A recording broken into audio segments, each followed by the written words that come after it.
All right, so here we have our circle constructor function, and using that, we create a circle object. Now, these objects in JavaScript are dynamic. That means after you create them, you can add extra properties in them or delete some properties. You may be wondering why this is useful in the real world. Imagine you're working with a user object. The client, that can be a web or a mobile application, is going to send a user object to the server. On the server, we get this user object, and then we add additional stuff to it. For example, we can add a token property that we generate on the fly on the server. So we can always add something extra to an existing object. Because we don't have classes, we don't need to define these properties ahead of time. We can add them whenever we need them. And this makes JavaScript extremely powerful and easy to work with. In languages like C# or Java, every time we want to implement scenarios like this, we have to go back and change our classes.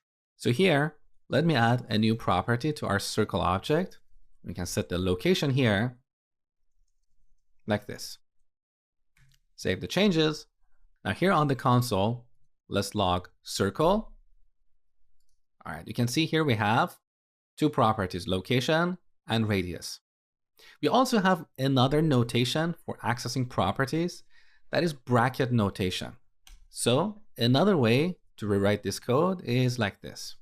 We use brackets and use a string to reference a property. So location. It's exactly the same. As you can see, the dot notation is simpler and less verbose than bracket notation, but this notation is also useful in certain scenarios. For example, when you want to dynamically access a property name.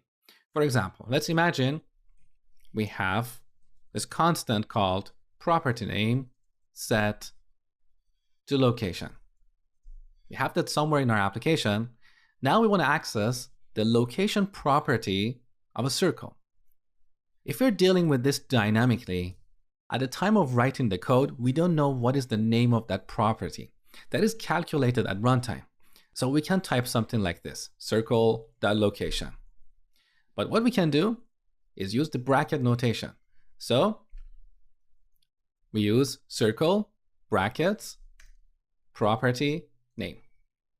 Another use case for using the bracket notation is when you're using the property names that are not valid identifiers.